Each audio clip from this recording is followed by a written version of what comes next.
व्यक्ति गड़बड़ कर सकता है लेकिन पार्टी गड़बड़ नहीं कर सकती है। बहनों भाइयों, पार्टी पर आपको भरोसा करना चाहिए। अब मैं क्यों पार्टी की बात कर रहा हूं? 7.5 वर्षों से हम लोग केंद्र में सरकार चला रहे हैं, मोदी जी के नेतृत्व में। आदरणीय अटल बिहारी वाजपेयी जी के नेतृत्व में भी हम लोगों ने सरकार चलाई है, योगी जी के नेतृत्व में यहां पर भी 5 वर्षों से सरकार चला रहे हैं। मेरे नेतृत्व में भी सरकार चली है। लेकिन बहनों भाइयों, डंके की चोट पर मैं कह सकता हूं, हमारी तीनों सरकारों ने भ्रष्टाचार से कभी कंप्रोमाइज नहीं किया। समाजवादी पार्टी, बहुजन समाज पार्टी, कांग्रेस की सरकारों में मंत्रियों के ऊपर भ्रष्टाचार के आरोप लगे, उन्हें जेल की हवा खानी पड़ी।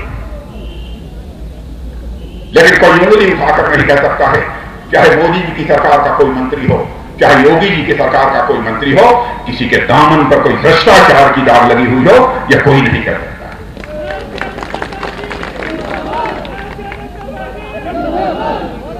भ्रष्टाचार को हमने चुनौती के रूप में स्वीकार किया।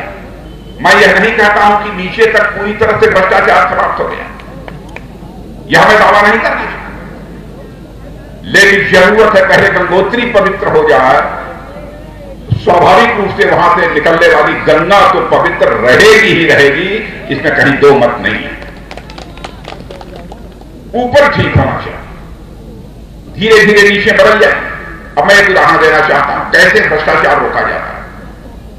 राजीव गांधी जी जब भारत के प्रधानमंत्री थे, एक बार उन्होंने लाचारी व्यक्त करते हुए कहा था, क्या करें, हम 100 पैसा दिल्ली से भेजते हैं लेकिन लोगों की जेब तक बामुश्किल 15 पैसा पहुंच पाता है, 85 पैसा भ्रष्टाचार की भेंट चढ़ जाए। मैं राजीव गांधी जी के बारे में कुछ कहना नहीं चाहता। मैं हर प्रधानमंत्री, किसी पार्टी का मैं इज्जत करता हूं, क्योंकि प्रधानमंत्री व्यक्ति नहीं होता है, संस्था होता है। और स्वस्थ लोकतांत्रिक व्यवस्था में संस्थाओं की इज्जत की जानी चाहिए। लेकिन उनकी बात बता रहा हूं, उन्होंने लाचारी व्यक्त, क्या करें, 100 पैसा ऊपर से भेजना, नीचे पहुंचते पहुंचते लोगों तक बामुश्किल 15 पैसा पहुंचता। लेकिन हमारा प्रधानमंत्री मोदी जी जब बने तो उन्होंने बहनों भाइयों उस चुनौती को स्वीकार किया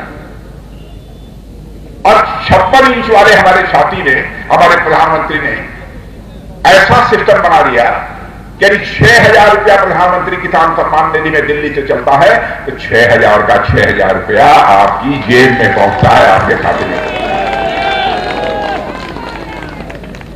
यानी सिस्टम में बदलाव लाया जाए, व्यवस्था में भी परिवर्तन किया जाए तो भ्रष्टाचार पर काबू पाया जा सकता है। दूसरी चीज, मैं आप सबसे अनुरोध करना चाहता हूं, किसी भी राजनीतिक पार्टी में आप व्यक्ति को मत देखिए, पार्टी को देखिए। पार्टी कैसी है, इतना मैं दावे के साथ कह सकता हूं बहनों भाइयों, भारतीय जनता पार्टी का जहां तक प्रश्न है, हम किसी भी सूरत में आपके भरोसे को टूटने नहीं देंगे, इतना मैं आपके दावे के साथ कहता हूं।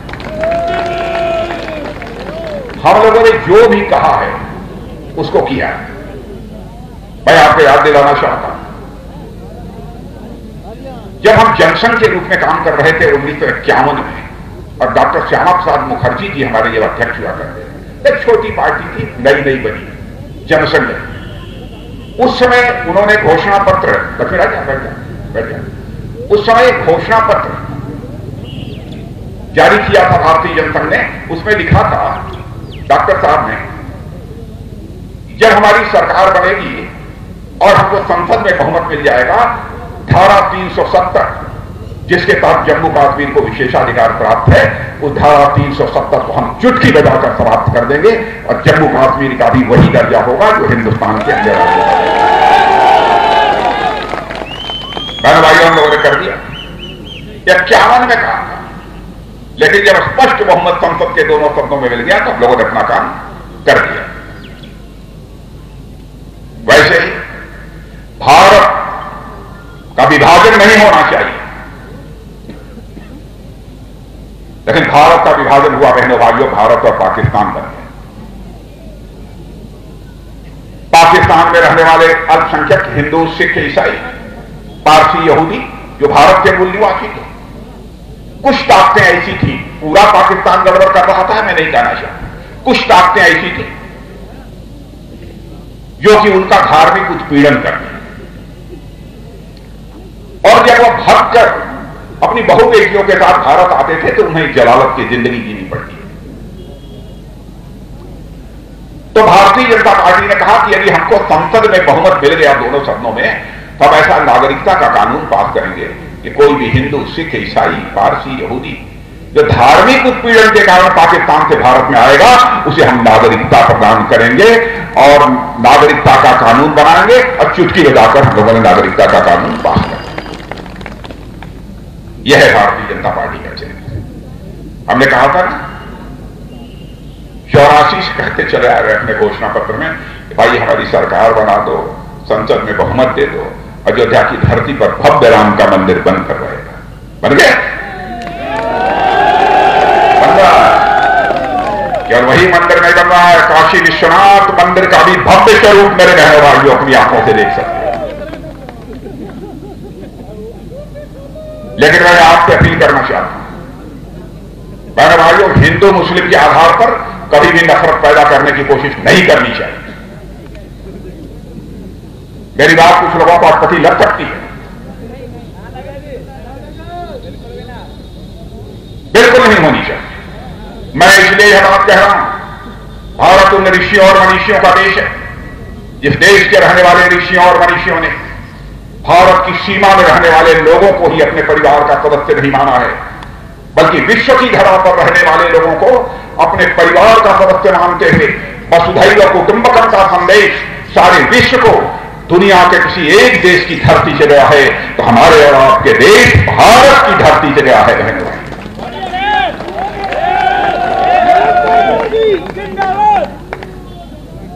और इतना ही भारत की परंपरा रही है, जिस नाग, जिस सर्प के काट देने के बाद मरने की पक्की गारंटी है, उसको भी नाग पंचमी के दिन दूध पिलाकर उसके दीर्घजीवी होने की कामना यदि कोई करता है तो हम भारतवासी करते हैं। बहनों भाई, जो गलत करेगा, जो जुल्म करेगा, अत्याचार करेगा, किसी कौम का होगा, उसे हम किसी भी सूरत में बख्शेंगे नहीं। जितना कठोर से कठोर दंड दिया जा सकता है हम कठोर से कठोर करेंगे।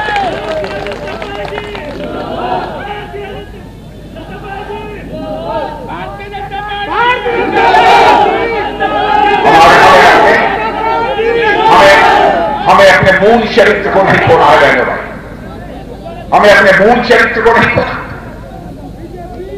अपनी विरासत की तरफ भी नजर उठाकर दें।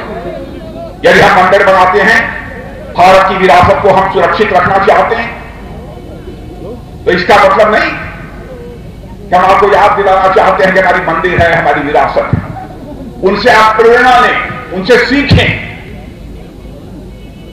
और आप इस सच्चाई को भी जानते हैं, जो अपनी धरती से कट जाता है, अपनी विरासत से कट जाता है, उसकी हालत कटी पतंग की तरह हो जाती है। बहनों भाइयों, हम भारतवासियों को कटी पतंग के रूप में नहीं करते, इसीलिए हम अपनी विरासत भी सुरक्षित रखते हैं।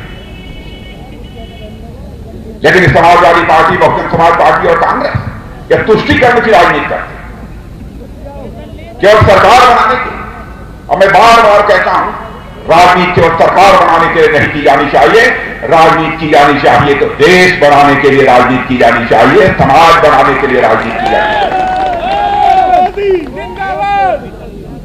और आजकल समाजवादी पार्टी एक लाल पोटली लेकर चले, लाल पोटली देखा, लाल पोटली देखना मत, नहीं गड़बड़ हो जाए, है उसमें कुछ राज है।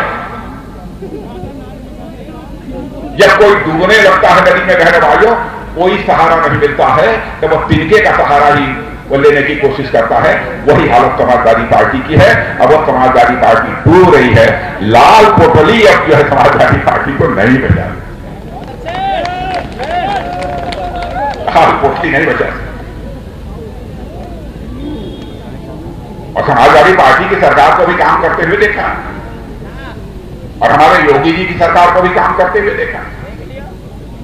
अरे भाइयों, गुंडे, बदमाश, माफिया ये बाहर तो नहीं है,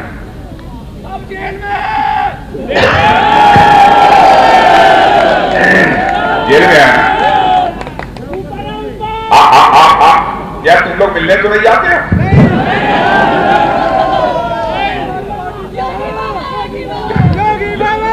लो आप सब आराम से हैं, तसल्ली से, कोई प्रॉब्लम नहीं। बुलडोजर वगैरह तो नहीं चला यहां कहीं पर? बुलडोजर चला है? भैया देखिए रहने वाले, हम लोग बुलडोजर ये नहीं चलाते हैं। किसी माफिया की अवैध संपत्ति को ध्वस्त करते हैं तो वहां पर भवन बनाना होता है, हम किसी पूंजीपति को भवन बनाने की इजाजत नहीं देते हैं, बल्कि गरीबों का मकान वहां बनवाते हैं। यह है भारतीय जनता पार्टी का।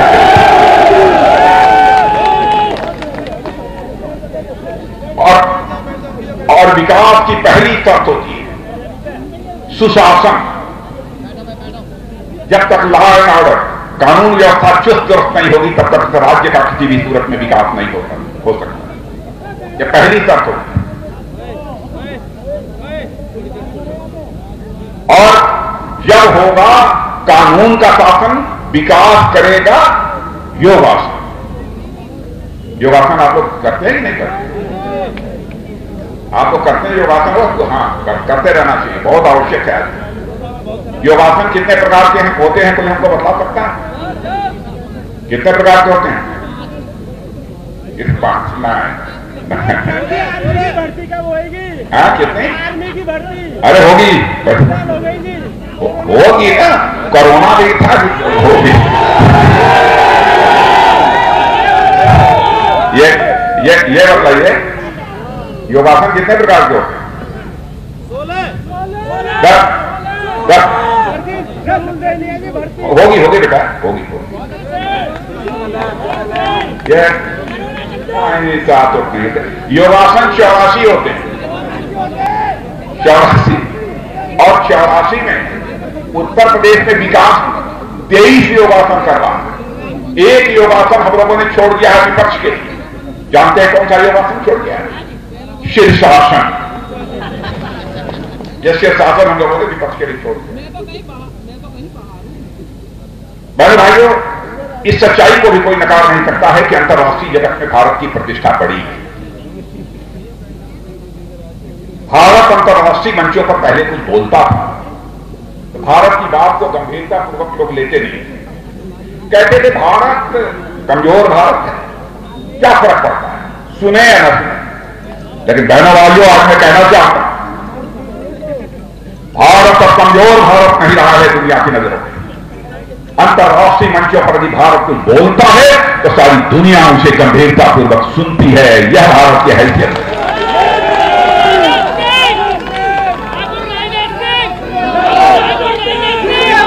और इतना ही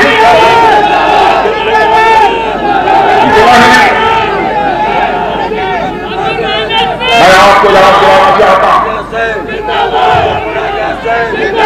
पूरी और पुलवामा ने, पूरी और पुलवामा ने आपने देखा, पाकिस्तान के आतंकवादी आकर हमारे पैरामिलिट्री फोर्सेस पर कायराना हमला करके उन्हें मारा। उसके बाद हमारे 56 इंच वाले प्रधानमंत्री ने, 56 इंच के सीने वाले प्रधानमंत्री ने हम 2-3 लोगों को बुलाकर फैसला कर लिया बहनों भाई। और उसके बाद आपने देखा कि हमारी सेना के जवानों ने पाकिस्तान की धरती पर जाकर सर्जिकल स्ट्राइक की थी और एयर स्ट्राइक करके आतंकवादी ठिकानों का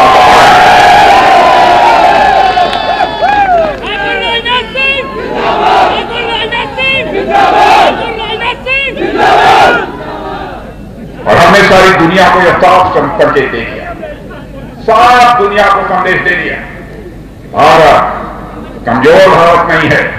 जो हमारी तरफ नजर उठाकर देखेगा तो हम उसे इस पार भी मार सकते हैं, जरूरत हुई तो उस पार भी जाकर मार सकते हैं।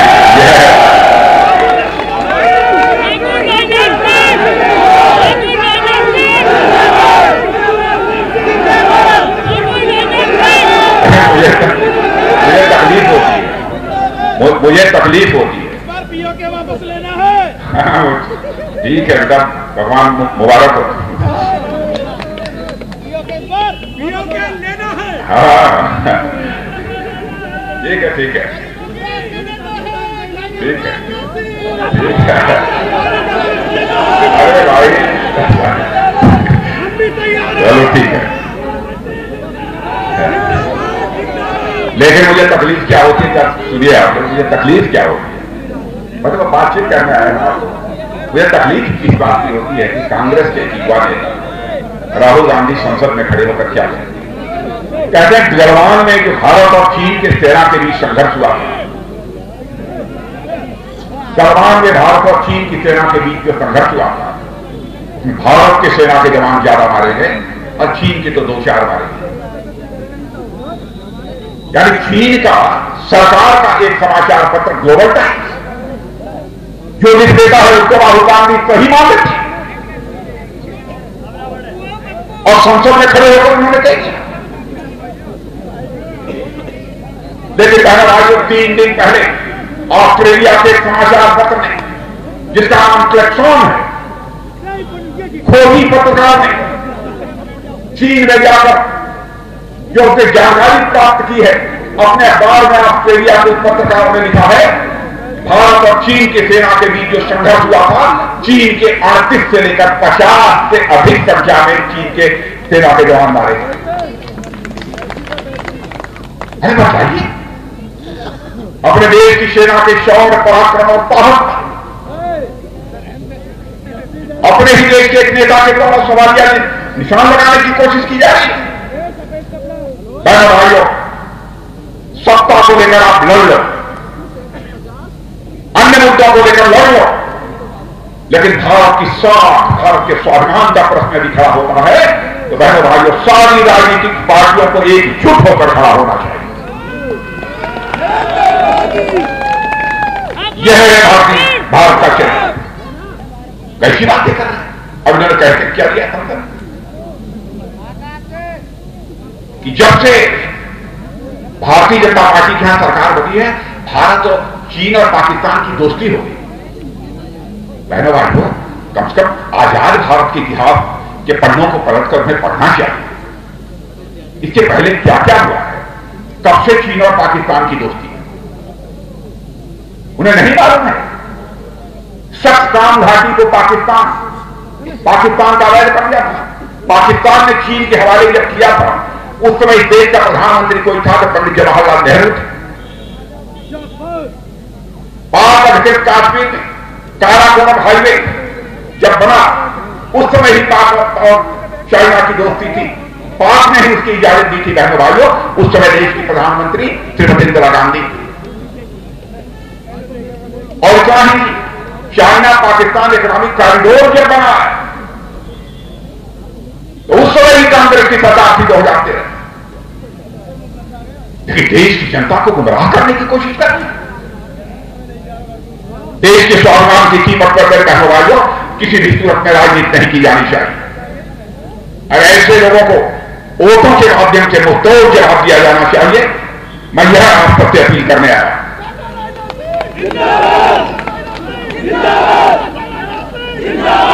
कोरोना जैसी महामारी आई, उस समय भी राजनीति हो रही। समाजवादी पार्टी के जो आज के नेता हैं, अखिलेश यादव ने कह दिया हम तो टीका नहीं लगाए। पता नहीं उन्हें क्या आपत्ति होगी, चाहे यहां टीका लगाना हो चाहे यहां टीका लगाना हो, नहीं लगाना चाहते, बाद में लगवा दिया। जिंदगी सबको प्यारी है। लेकिन बहन भाई, नेताओं की इस तरीके को बात नहीं करनी चाहिए। और आपको सचमुच सीना ठोक कर गर्व के साथ आप कह सकते हो, दुनिया के ताकतवर देश जो माने जाते हैं, चाहे अमेरिका होगा, फ्रांस होगा, जर्मनी होगा, रूस होगा, ब्रिटेन होगा, वहां पर कोरोना के हालत आज भी बेकाबू है बहनों भाइयों। लेकिन हमारी सरकार ने, हमारे प्रधानमंत्री ने इस हिंदुस्तान में कोरोना पर काबू पाने में बेहद कामयाबी हासिल की है। और मैं दावे के साथ कह सकता हूं, जितने लोग यहां पर मौजूद हैं, इनमें से अधिकांश लोगों 1 या 2 टीका लग चुका होगा। लग गया? और आपको जानकर यह भी खुशी होगी बहनों भाइयों, जिस समय कोरोना आया, यहां पर वैक्सीन यानी टीका भारत में नहीं बनता।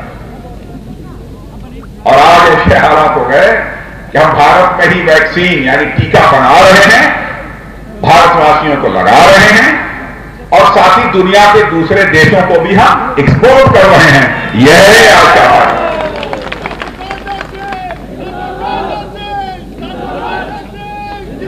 ये भारत की ताकत को हमें समझना होगा रहने वाले। इसलिए मैं आप सभी लोगों से कह रहा हूं,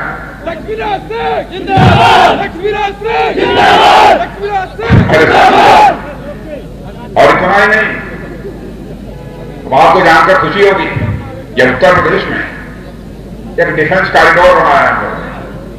कॉरिडोर वहां पर लाखों करोड़ रुपए का इन्वेस्टमेंट हो गया, लाखों करोड़ रुपए का इन्वेस्टमेंट हो गया। कांग्रेस सपा बसपा के लोगों को पता ही नहीं। 5 लाख करोड़ रुपए का अनुबंध हो गया। और अभी हाल में ही मैंने शिलान्यास किया है ब्रह्मोस मिसाइल बनने का।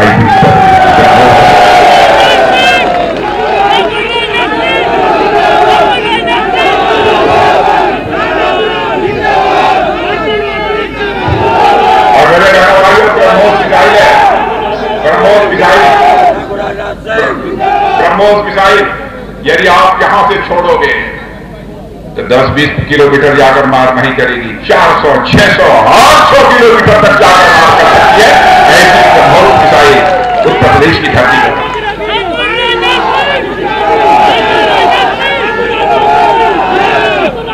और एक जानकारी और आपको देना चाहता हूं, पहले टैंक हो, बड़े बड़े हथियार हो, तोप हो, ये सब हम दुनिया के दूसरे देशों से मंगाते थे, आयात करते थे। अब हिंदुस्तान में ऐसे हालात पैदा हो गए हैं कि टैंक यदि बनता है तो भारत की धरती पर बनता है, तोप बनती है तो भारत की धरती पर बनती है और दुनिया के दूसरे देशों को भेज।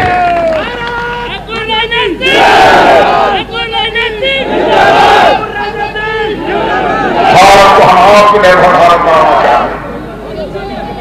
भारत को हम परावलंबी भारत नहीं रहेंगे, स्वावलंबी भारत हमारा है। और इस दिशा में हम तेजी के साथ आगे बढ़ते हैं।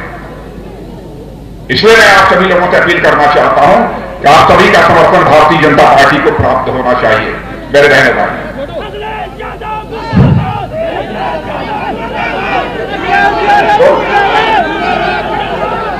तो चले, अरे भाई जब रुक जाओ यार, नौजवान यहां बात जोश है, ये बताओ चले? अरे क्या करें, अभी और बोलना है? अरे भाषण देते देते हालत खराब हो गई।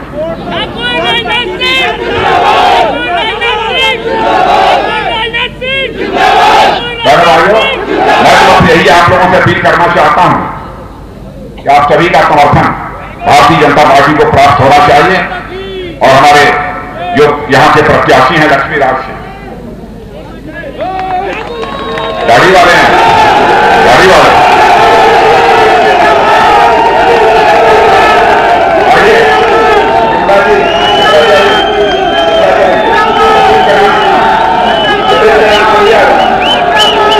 विकास